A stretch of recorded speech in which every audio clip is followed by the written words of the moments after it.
I'll just edit it as I can. Hi YouTube. Several of y'all have asked about how I made the golf cart. I call it the light trike. So I want to walk through that with you and let you know how I went about customizing this cart. So the cart that I used is a Sun Mountain Speedcart V2. I went through, looked at several different carts trying to find what would be the optimal cart to have. But this is the one I found. It was like $40 on Craigslist. I think they retail for around $200. It's a great cart for this. It's sturdy. It folds up. There were certain things that I made that are design decisions. One of them was I wanted to make sure I didn't change the cart much at all. I could flip it back to a golf cart if I needed to. Not that I play golf, but just didn't want to change the structure of it, the engineering, because it's sort of made a certain way to carry the golf bag. And if I keep that, it should support the camera equipment. So the whole point of this is to carry the Flashpoint AD600. So this will ride up top. It'll have also the Westcott. In my case, it'll have the Westcott Rapid Box XXL 48-inch Octobox. So both of these are on there.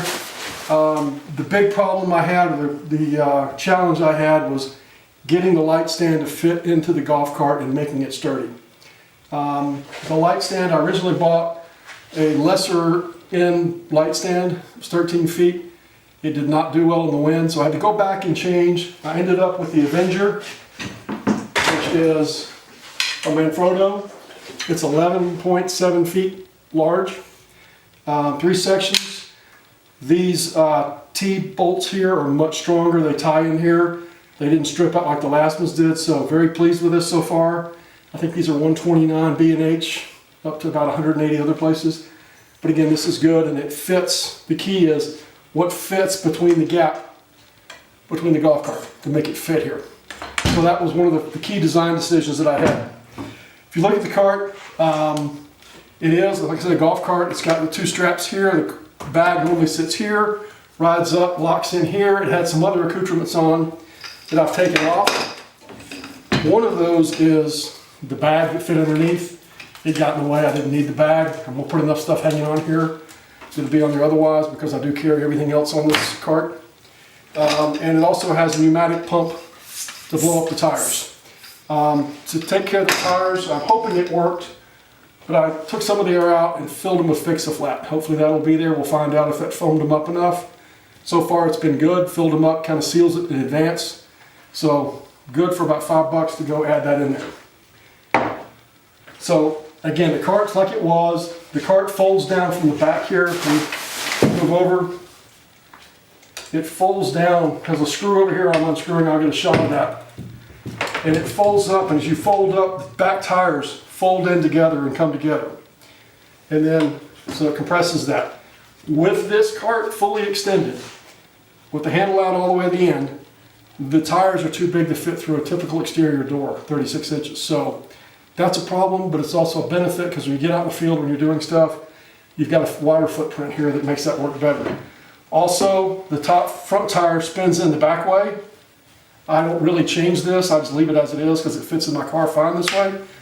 But it folds back up and in like so. So my footprint to carry this is much smaller, which is again where I wanted to stay with it. So let me get this off of here. So I went through several design aspects trying to figure out what would be optimal for this. Everyone's going to have their own needs as they go through this. And every golf cart's going to be a little bit different. Some of the things that I really wanted to focus on, or when I thought about this, is making sure again that I didn't change the overall structural engineering of what the cart was made for, or how it was made, to take anything away from that. I didn't drill any holes into the cart, I didn't cut the cart, I didn't do any of that. I worked around those to make sure I didn't. I've got a plastic plate here at the top and a metal brace here. I chose this as my primary support for this. It's metal on metal to metal on the poles, and it's right on the structure of the rear axle, which is the strongest part of the cart. Also, I wanted to make sure the weight dropped to the bottom, to the lowest part of the cart.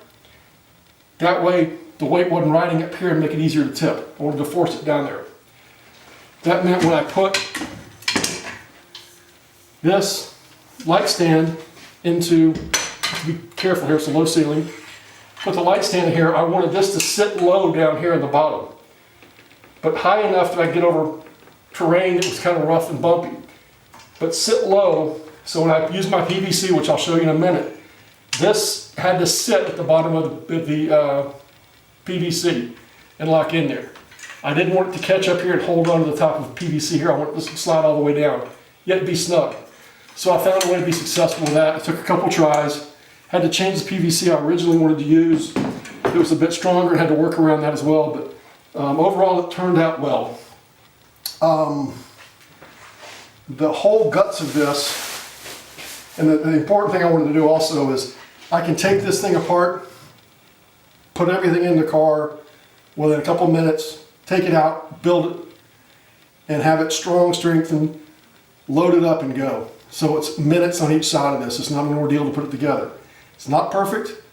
It's the first usable design that I've had. I tried a couple other things before I got there. So the key to this is really this piece right here.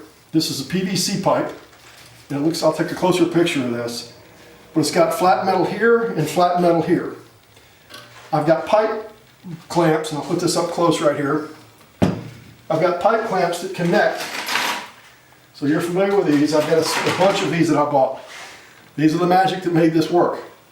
So these pipe clamps fit on, and I strap this in here to put these pieces of flat metal in here on both sides. So that's how I did it. I didn't cut into the PVC because, again, I didn't want to lose any strength there for holding the light stand. And then I wanted to make sure that I had braces here out of metal. These are zinc. I bought them at Home Depot for next to nothing.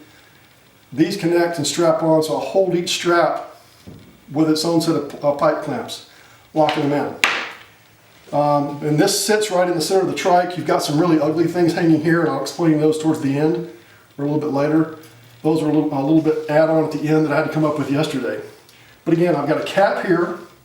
I've got a PVC pipe here. This is all painted black now. You'll see one of the pictures that I put up as it was white still.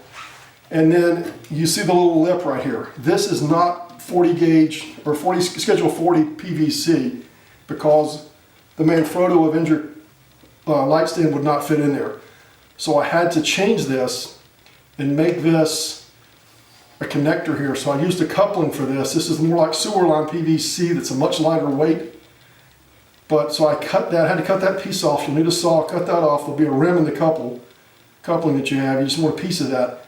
I added that to the top just to add some strength here. As I'm putting in the light stand into this, it wouldn't start chipping away at the PVC. It turned out to be a pretty good move there. So again, these are things that you can take as an idea. But again, the important thing is keep the weight at the bottom of your trike or your cart stand. So the way this works is I take this piece right here, come up through the bottom, drop it here and here, and I'm done. So now it's sitting in here, and then I have these two pieces right here that have the flanges off. This is plumber's hanging wire that goes on here. I've used some U-brackets, and I'll take pictures of those as well. U-brackets that go on the bottom of the cart right here. Again, they're just bolted on, U-clamps. You can find them at Home Depot for 75 cents a piece. And I made that where I have an exposed threaded rod coming out, or a nut. I take that, and I also have on there a wing nut.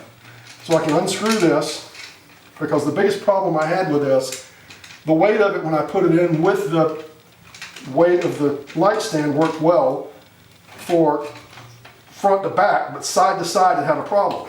So what I've done is I take this PVC stuff, and I'll show you the picture in a minute, or add a picture here. This is my first YouTube video, so bear with me, I'm doing the best I can. But I'll try to put in a picture here and show how this fits in here with a strap. The strap will then go on the threaded rod. I can screw that in on both sides. I'll do it over here as well. And once this is done, it really locks this pipe to the stand. And there we go. So I'm in.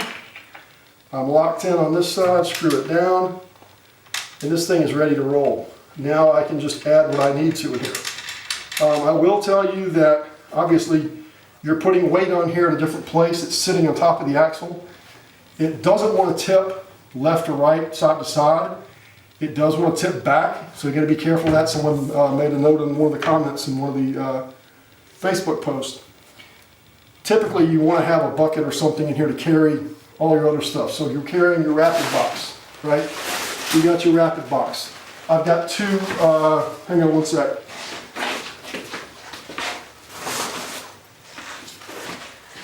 You got your reflector that you want to carry. You've got your Manfrotto tripod, which is on the camera's on right now. You've got your glow flash pops that are here. All this can fit in a bucket. And when you grab the bucket,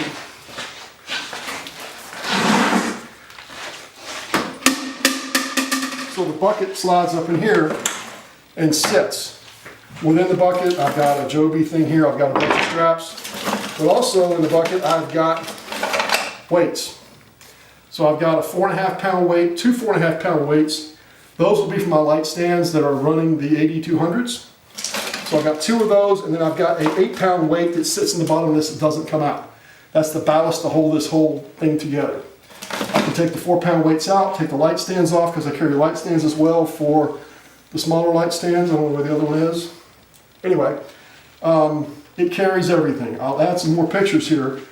That pretty much covers how I came about it. Again, I'll add additional pictures here to clarify some of this, but I promised I'd get something up today, so we'll see how that works. Please leave your comments and we'll see how we go. Thanks. Bye.